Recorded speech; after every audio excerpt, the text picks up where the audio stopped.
sapagkat sabi nga ni Bishop ay merong praise sa treasure. Amen? Sabi mo sa iyong katabi, alam mo ba? There's a treasure in your pressure. Amen? Nakaka-pressure sa DOJ Dagupan, no? Nakakakaba. But I know na kikilos at mangungusap ang Lord sa buhay ng bawat isa sa atin ngayong umaga. Amen? Praise God. Kanina po, nung ako ay nananalangin bago pumunta dito, sabi ko, Lord, alam ko meron kang gagawin. Kasi yung Diyos na kilala namin sa Dubai, ay Diyos na kilala rin natin dito sa DOJ Dagupan. Amen? Sa pong malakas na palakpak sa Lord. Praise God. Sige po, tayo po mag-uumpisa na. Buksan natin ang ating Bible sa 2 Kings chapter 6, verse 8 to 17. Ako po ay mag-isa lang ngayon. Gawa po ng ang aking asawa ay nagtuturo rin po ngayon sa DOJ Ordaneta.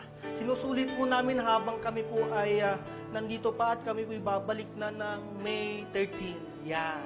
Sige po, tayo po bumasa ng kanyang salita ngayon. Sabi niya sa verse 8, when the king of Syria was warring against Israel, after counseling with his servants, he said in such...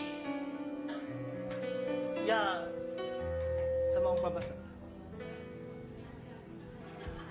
Nalilito na ako. Praise God. Verse 8, ulitin natin. When the king of Syria was warring against Israel, after counseling with his servants, he said, in such and such a place shall be my camp. Verse 9, then the man of God sent to the king of Israel, saying, beware that you pass not such a place, for the Syrians are coming down there. Verse 10, then the king of Israel sent to the place of which Elisha told and warned him, and thus he protected and saved himself there repeatedly. Verse 11, therefore, the mind of the king of Syria was greatly troubled by this thing. He called his servants and said, will you show me who of us is for the king of Israel? Verse 12, one of his servants said, none, my lord, O king, but Elisha, the prophet who is in Israel, tells the king of Israel the words that you speak in your bedchamber. Verse 13, para dire-diretso na po tayo. He said, go and see where he is, that I may send and seize him. And it was told him, he is in Dotan. Sabihin mo sa iyong katabi, pag anak ka ng Diyos, hindi ka tatantanan ng kaaway. Ngayon, verse 14, so the Syrian king sent their horses, chariots, and great army. They came by night and surrounded the city. Pag pinag-aralan po natin tong story na to, alam nyo, mag-isa lang ni Elisha eh.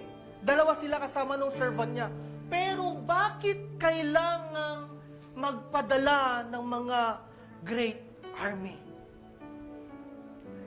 Remember, Elisha lang at ang servant ang kasama dito. Tignan nyo, verse 15. When the servant of the man of God rose early and went out, behold, an army with horses and chariots was around the city. Elisha's servant said to him, alas, my master, what shall we do? Verse 16, Elisha answered, fear not. Sabi mo sa iyong katabi, fear not.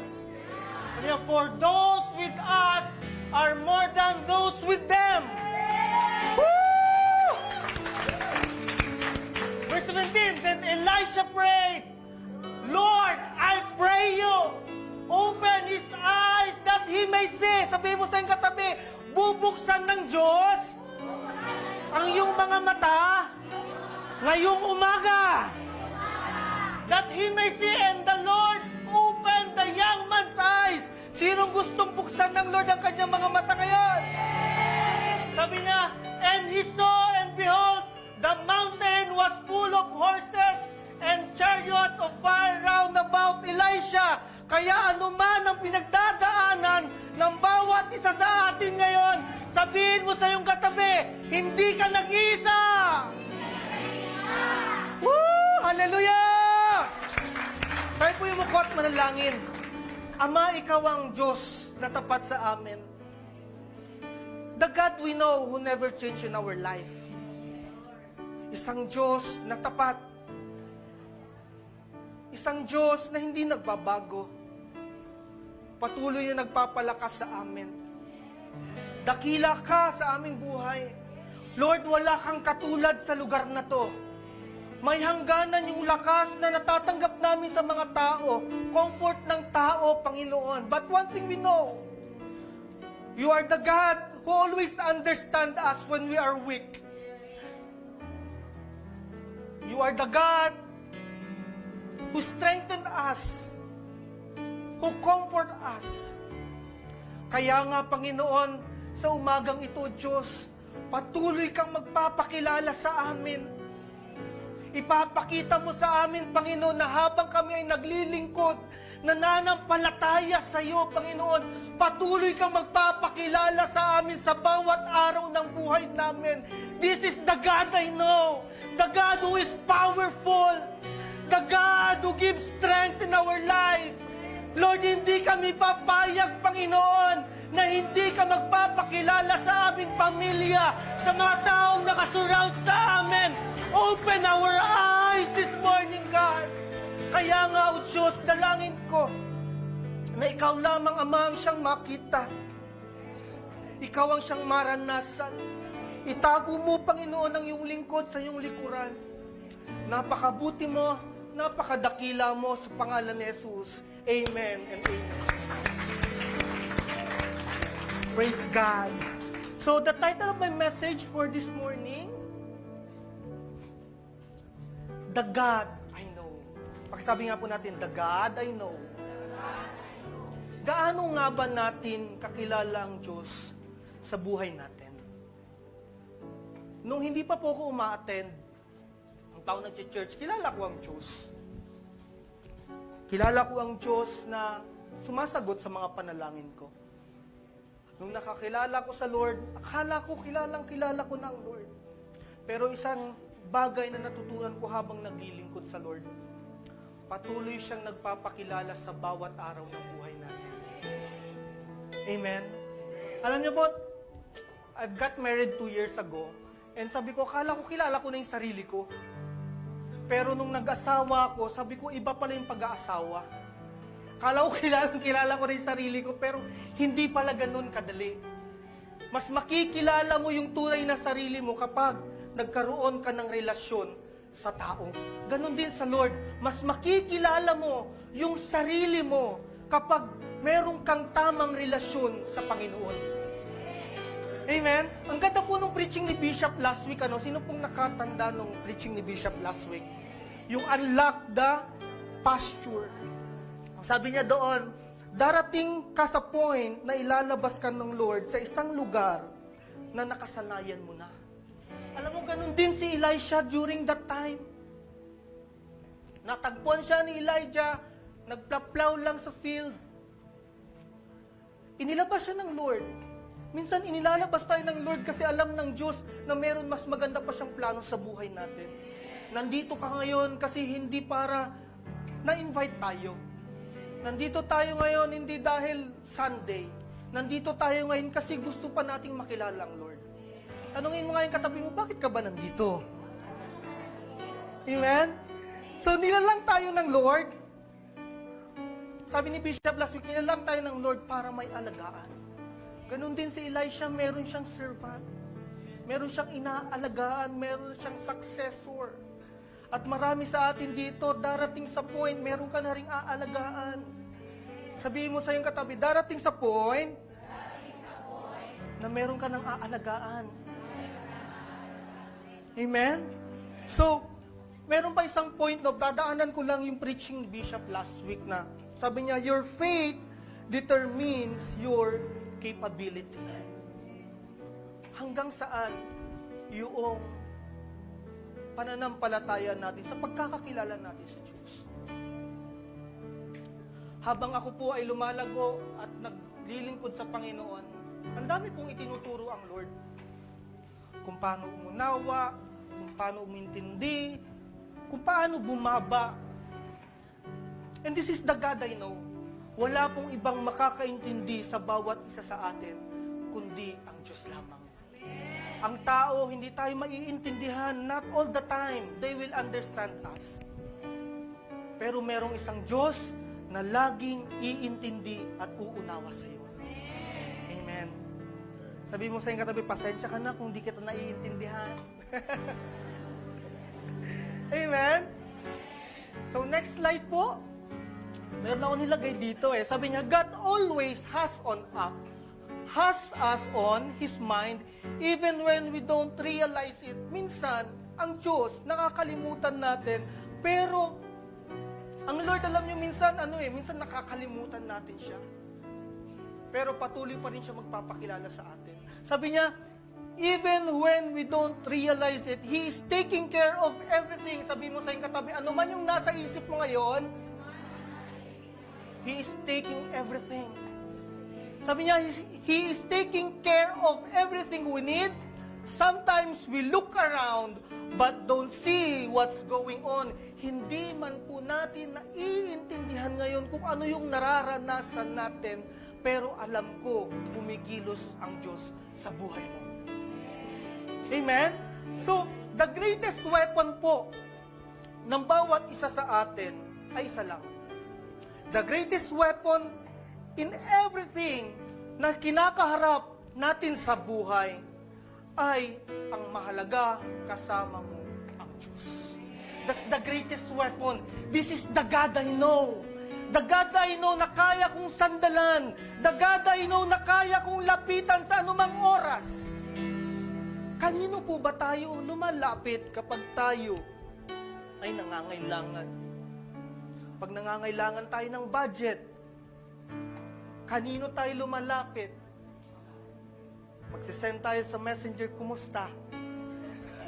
Pautang naman.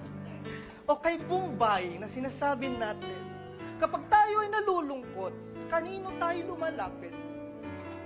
Gusto kong ipakilala ang isang Diyos, the God I know, na hindi mahirap maranasan. Hindi mahirap maranasan ng Panginoon, lumapit lang po tayo. Amen?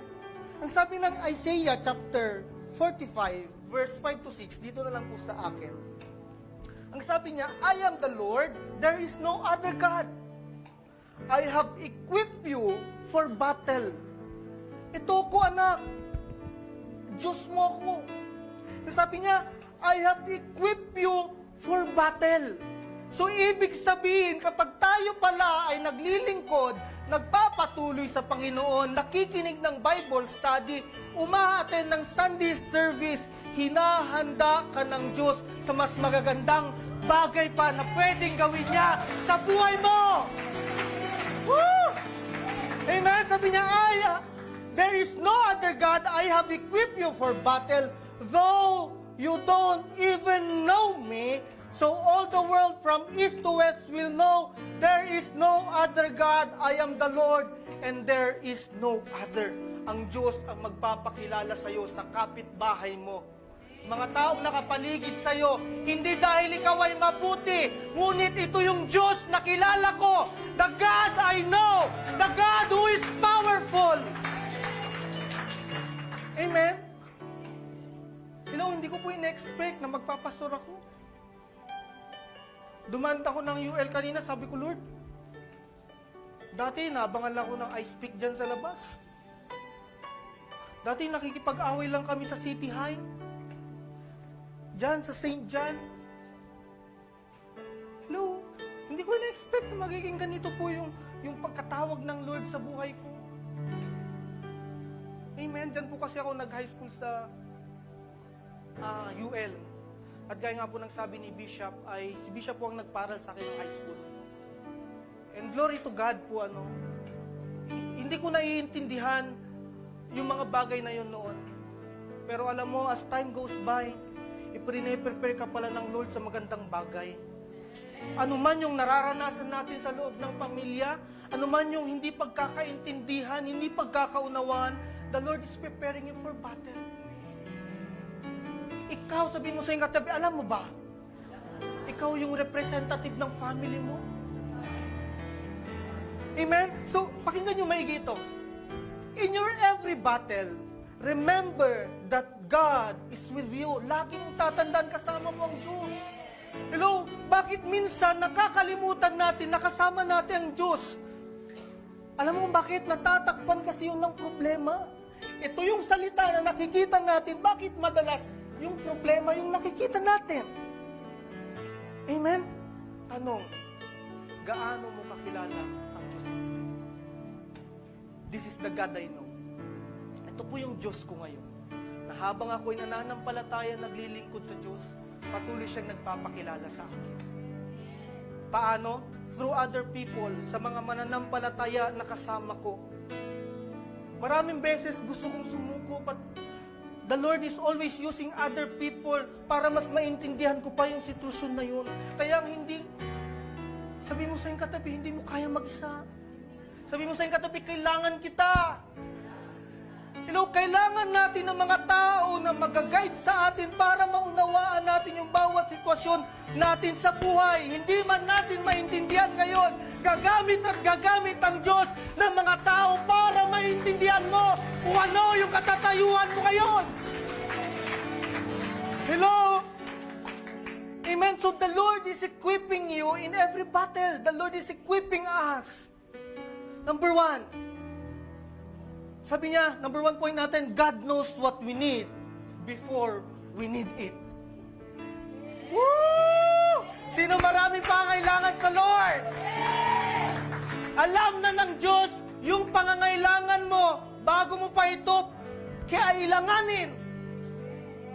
Ang sarap nun, no? Yung lalapit ka pa lang, sasabihin ng Lord sa'yo, anak, alam ko na yung kailangan mo. Woo! Sabi niya, so the Syrian king sent there horses, chariots, and a great army. Bago pa magpadala ang Syrian king ng great army, nakahanda na ang protection ng Lord kila Elisha. Sabi niya, so the Syrian king sent their horses, chariots, and great army. They came by night and surrounded the city. Sarap naman pakinggan na alam na ng Lord. Bago mo pa kailanganin. Hello, God knows, God knew what they needed before they did. Hihingi ka pa lang ng increase. Woo! Sabi ng amo mo, don't worry, nakahanda na yung pipirmahan mong papel para sa increase. Amen? Humihingi ka pa lang ng provision sa Lord. Ang sabi ng Lord, anak, nakahanda na. Hahakbang ka lang. Woo! Naghahanap ka pa lang ng pangpondo. Sasabihin ng Lord sa'yo, anak, meron ng pondo. God knows what we need before we need it. Bakit? Anong sabi ng Lord sa 1 John chapter 3, verse 20? Ang sabi niya doon, God knows everything. Sabi mo sa iyong katabi, relax ka lang. Pero bakit madalas, kapag dumadating tayo sa isang pangangailangan, sa isang trouble natin, we always cry out to God, pleaded, Lord, kailangan na kailangan ko na to. Hindi po masamang umiyak sa Panginoon. Pero dapat kilala mo ang Diyos na nilalapitan mo. Alam dapat natin yung standing natin sa harap ng Panginoon. Hindi tayo magmamakaawa. Alam mo kung bakit? Anak ka ng Diyos eh. Ibibigay niya yung kailangan mo. Amen? Tignan nyo. Kung hindi mo kayang gawin, hayaan mo ang Diyos ang gumawa nito sa buhay mo. Minsan, through effort tayo, ang dami na ng effort natin. Pero wala pa rin nangyayari. Kapag wala pa rin nangyayari, hayaan mo na. Kasi meron ng ginagawa ang Diyos. Sabi mo sa iyong katabi, pagkatiwala mo sa Lord yan. Amen? Ipaubaya mo sa Diyos ang mga bagay na hindi mo kayang kontrolin. Woo! Amen? Sabi mo sa iyong katabi, hayaan mo na kasi. Hayaan natin na ang Diyos gumawa nito para sa atin. Nakita niyo yung servant ni Elisha, umiyak siya. Anong gagawin natin, Master? Si Elisha, relax lang. Kulang na lang sabihin ni Elisha, of course, I am the man of God. Of course, kilala ko ang Diyos ko. Si Elisha, relax lang. Bakit? Kilala niya ang Diyos niya. Sabi mo sa iyong katabi, relax ka lang. Amen? Alam ng Diyos yung kailangan natin. Alam ng Diyos yung nais mo. Yung mas makakabuti sa'yo. Amen? Nag-aapiran po dito sa harap. Amen? Sabi mo sa katabi, manalig ka lang. Alam mo bakit? Tutugunin ng Diyos yung bawat desire ng puso mo, yung bawat kailangan mo. This is the God I know. Amen? Sabi niyo, grabe. They came by night and surrounded the city. Pakinggan niyo po maigi ito. Kung surrounded ka ng alalahanin sa buhay, kung surrounded ka ng mga babayarin, ng tuition, sakit, karamdaman, or anuman yung nakasurround sa buhay mo, sa pamilya mo, the Lord is saying, anak, don't worry. God is surrounding you and all the time. Surrounded ka man, pero merong isang Diyos na mas malaki pa dyan sa kailangan mo, sa mas nararanasan mo. The Lord is surrounding you. Mas malaki pa sa city na sinasabi ng Bible niya. Sabi mo, the Lord is surrounding you. Ano sabi ng awit? He is more than able. Sabi niya, you are more than able. You are more than able. Ang ganda nung kanta. Sabi nga niya doon, who am I to deny what the Lord can do? Woo!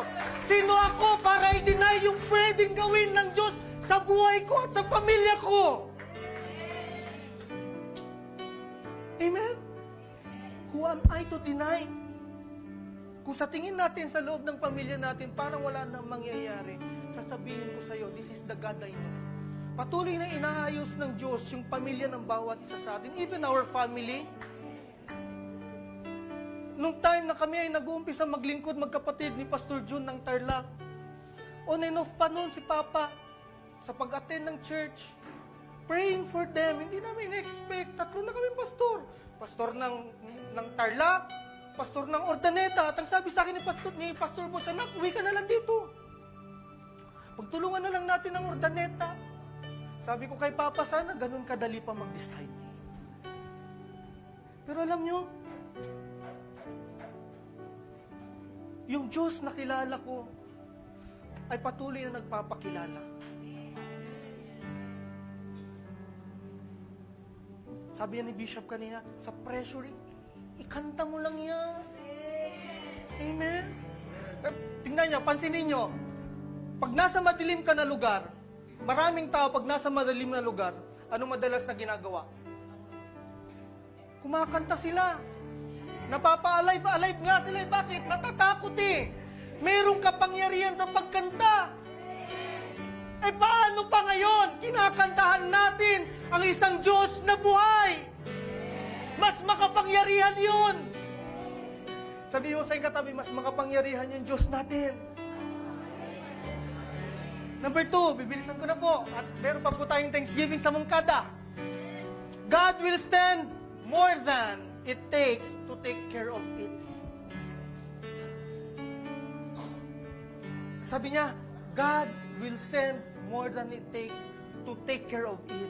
Sabi niya, 17, then Elisha prayed, Lord, I pray you, open his eyes that he may see.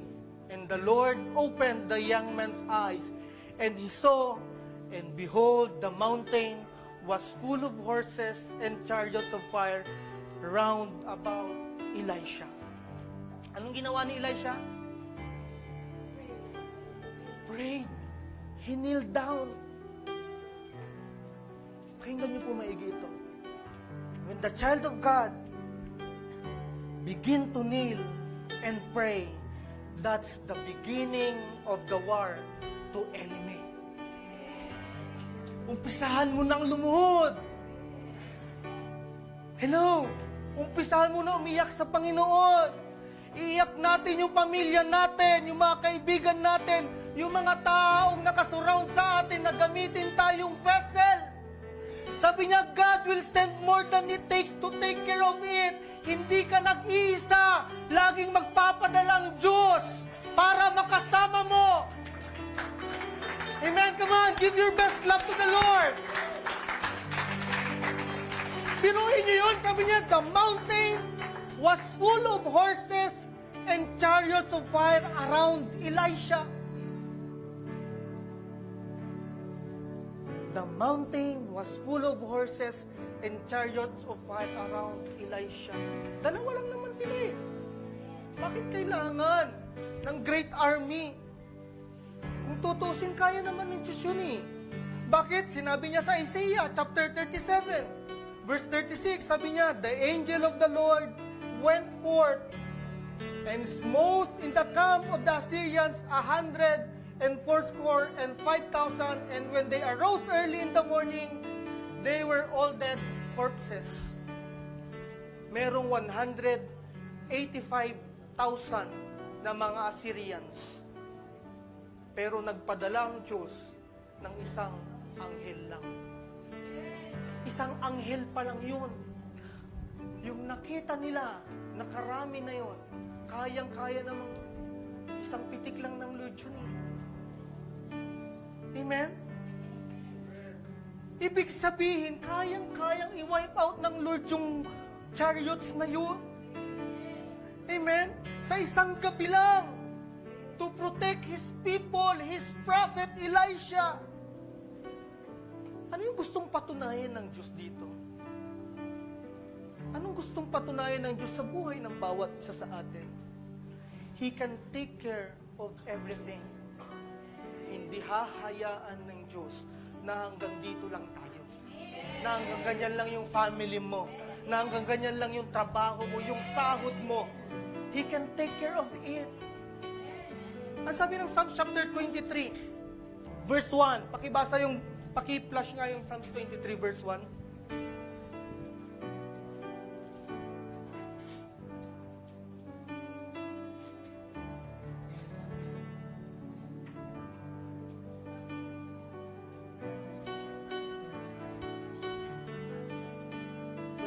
Verse 1 to 6.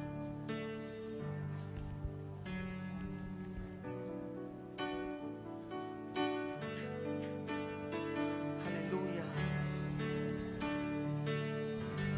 Dito po sa Psalms chapter 23, ang sabi niya doon, though I walk through the valley of the shadow of death, I will fear no evil, for thou art with me, thy rod and thy staff, they comforted me. Meron isang napakinggan na preaching nang sabi niya doon, through the valley.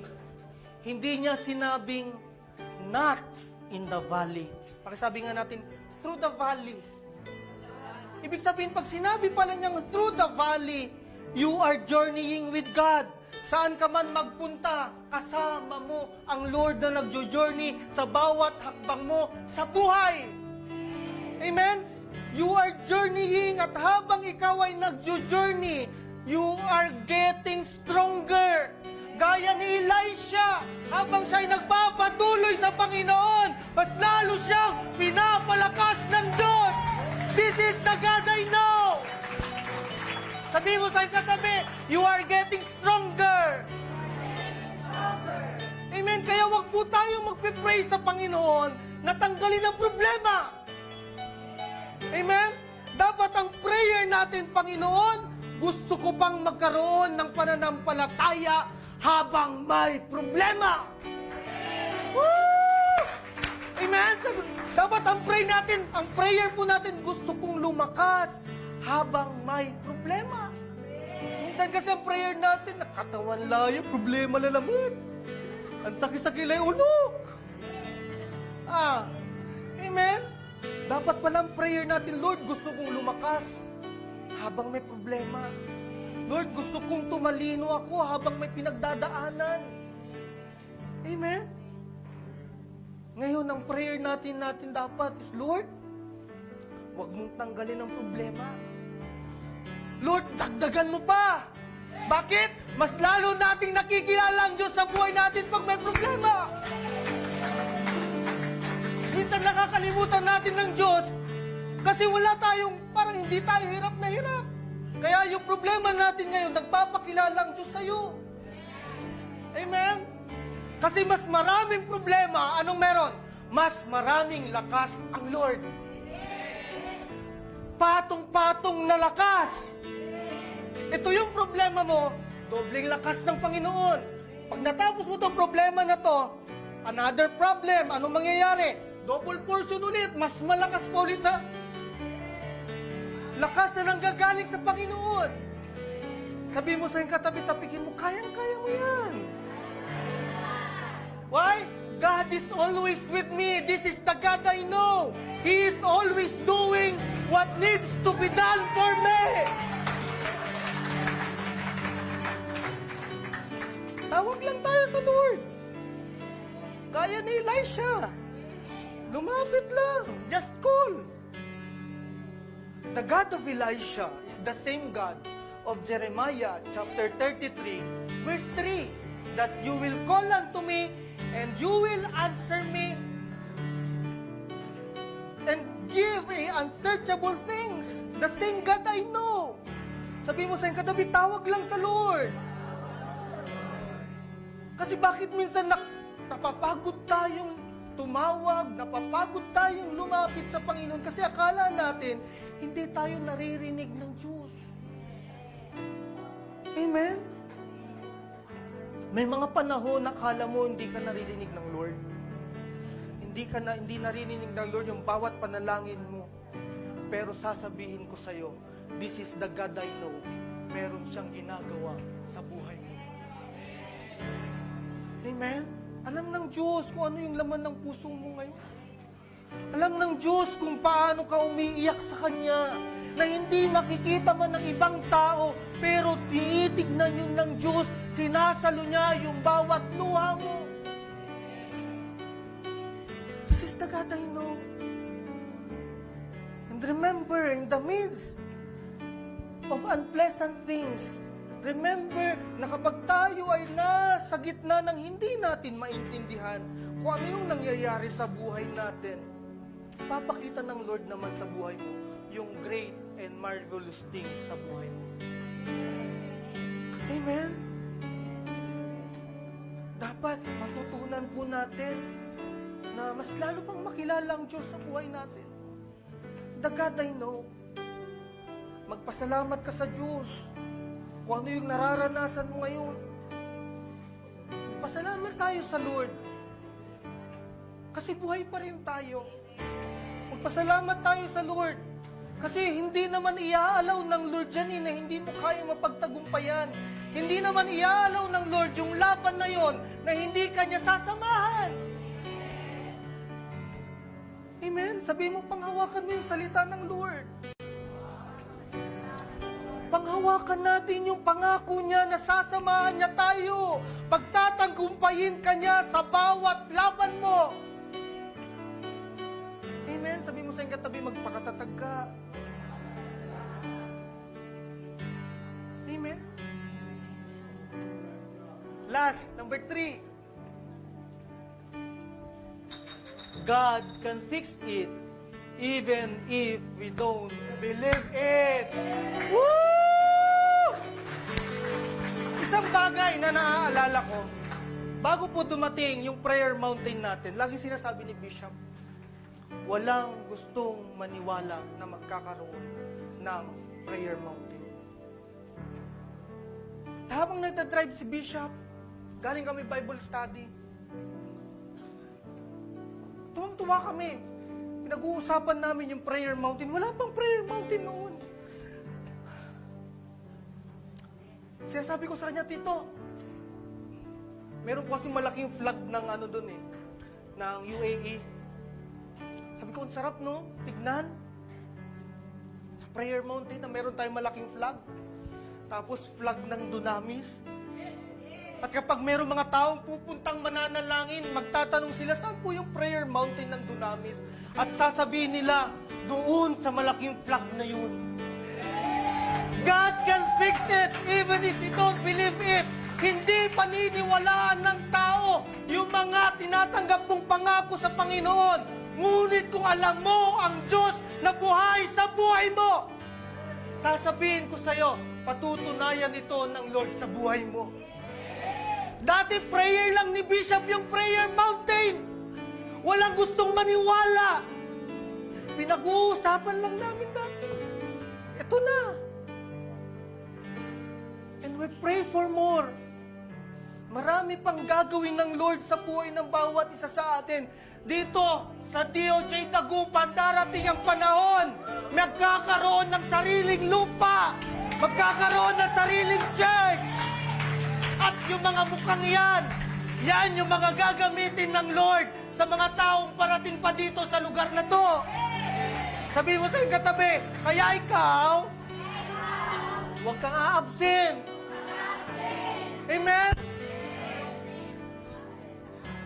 Madalas, yung mga taong nakapaligid sa atin, madalas yung mga taong malapit sa atin, pamilya natin,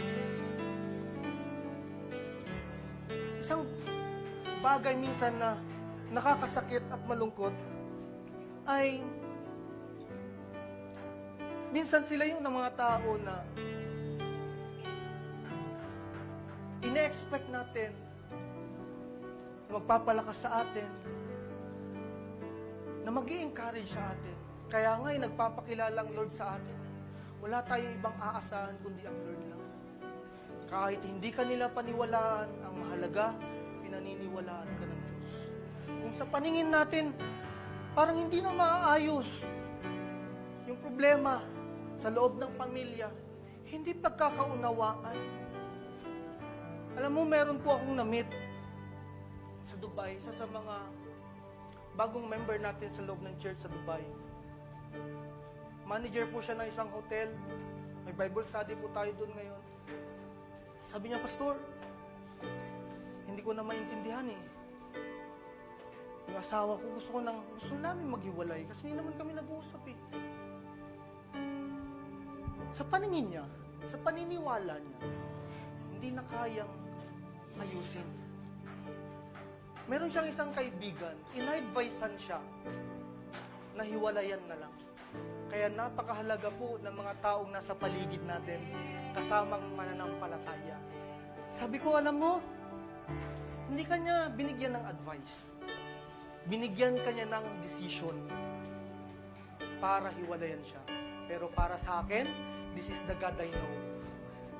God can fix it even we don't believe it. Alam mo nangyari, as time goes by, nagpa-Bible study kami doon, umaten yung asawa niya ng Bible study.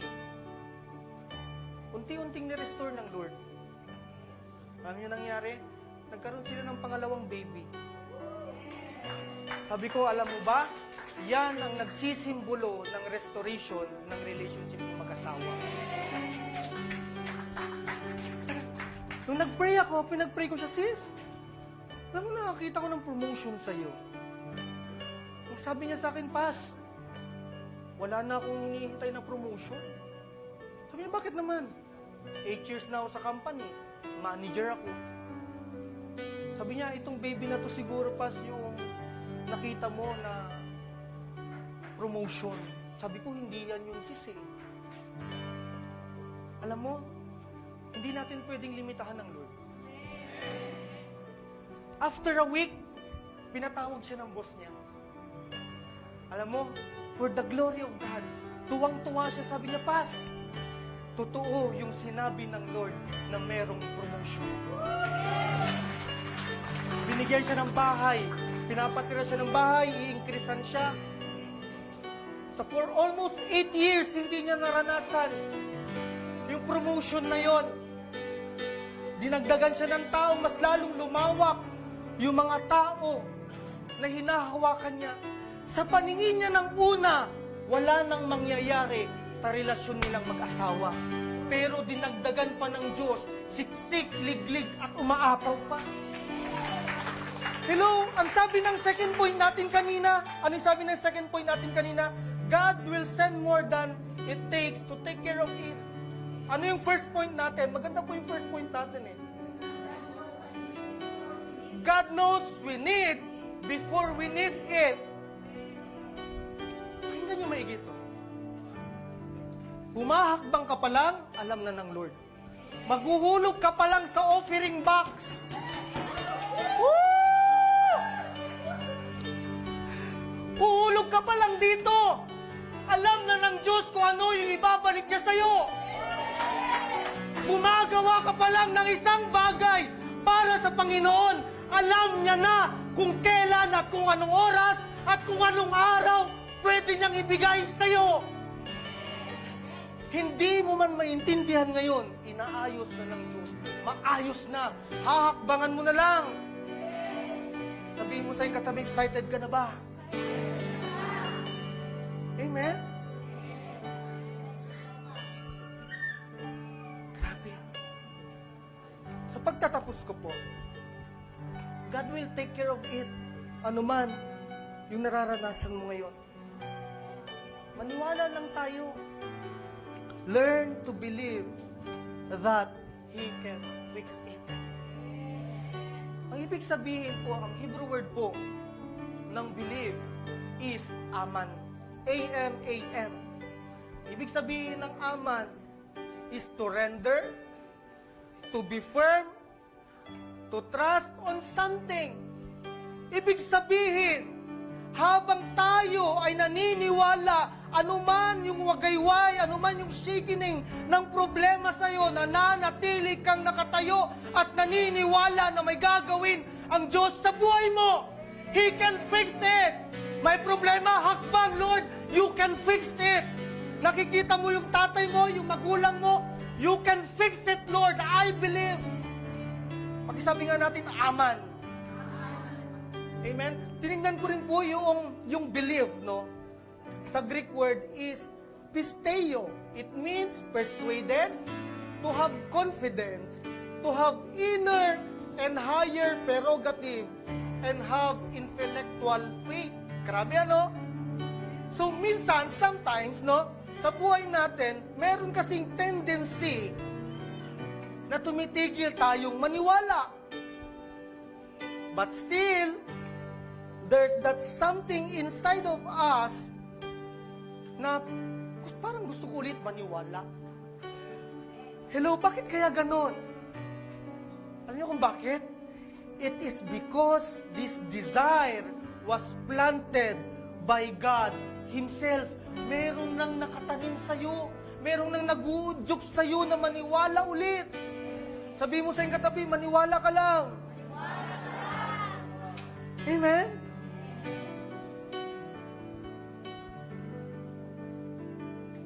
Simpleng paniniwala ay magsisimbolo. Tingnan niyo po, pakinggan niyo po maigi ito. Malapit na mo matapos. Ang simpleng paniniwala ay magsisimula ng mga hindi simpleng bagay sa ating pamumuhay. Uulitin ko. Ang simpleng paniniwala ay magsisimula ng mga simpleng bagay sa ating pamumuhay. Kaya wag mong baliwalain yung paniniwala mo ngayon. Huwag mong baliwalain. Pag sinabi ng Lord sa kanyang salita, kaya niyang baguhin yung sitwasyon. Simpleng paniniwala.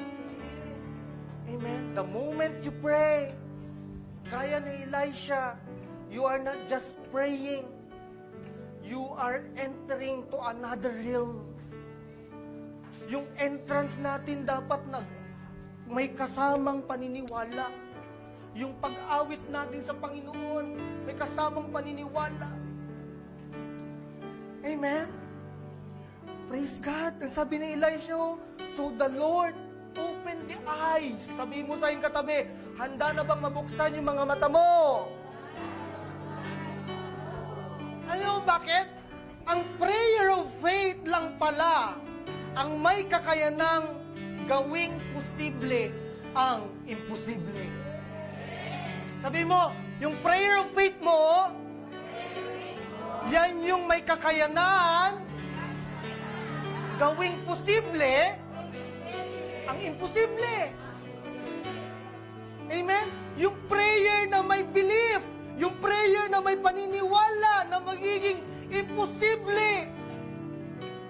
Yung mga posible na akala natin wala. Amen? So when you pray and believe something, great things will happen. Sabi mo sa iyong katabi, great things will happen. Sabi mo, umpisa mo lang maniwala.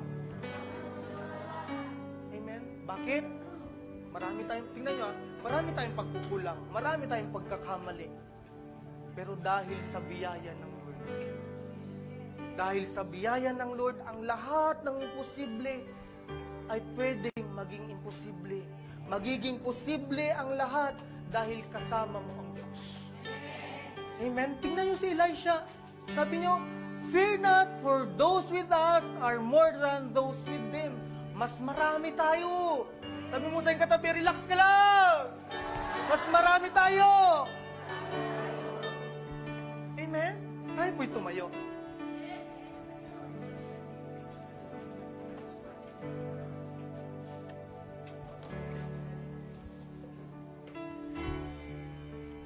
Can we raise our hands to the Lord right now?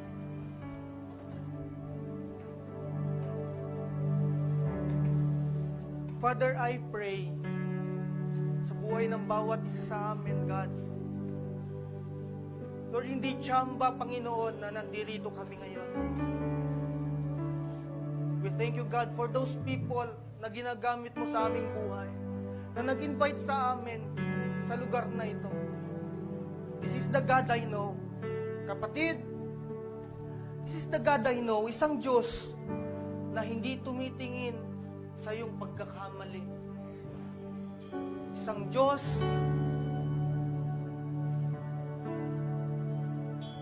na hindi tumitingin sa iyong pagkukulang.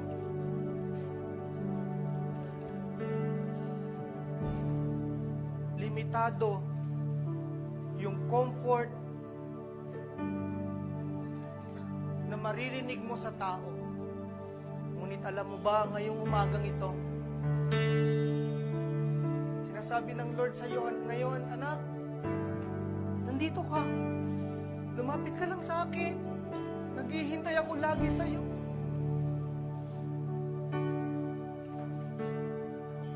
Tagal kitang hinintay, anak.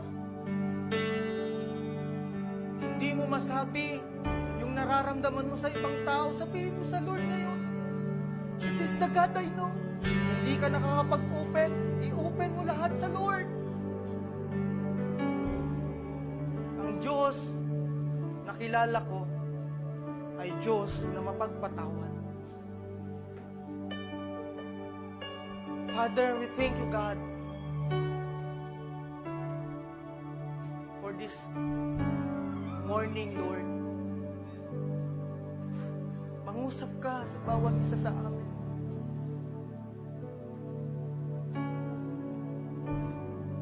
Touch every heart, every mind. Magpakilala ka, Panginoon. This is the God I know. The God I know na kayang gawin ang imposible.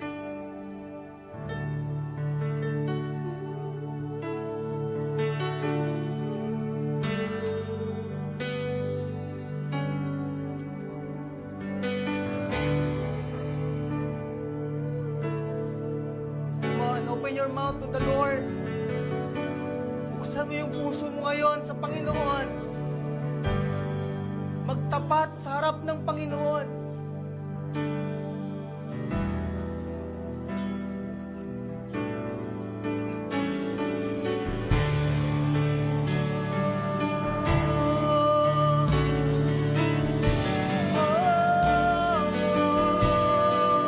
This is the God I know.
the God of Elijah. Oh, we give you praise, we give you glory and honor. You can do it again in our needs, in our time. We give you praise, we give you glory. Marami pong salamat sa iyong kapahayagan. Panginoon, maraming salamat sa iyong salita. Salamat, O Diyos, at Ikaw ay buhay sa aming mga buhay. Pinupuri ka namin, pinasasalamatan. Sa pangalan ni Jesus, tayo magsabi na malakas na palakpak sa Diyos.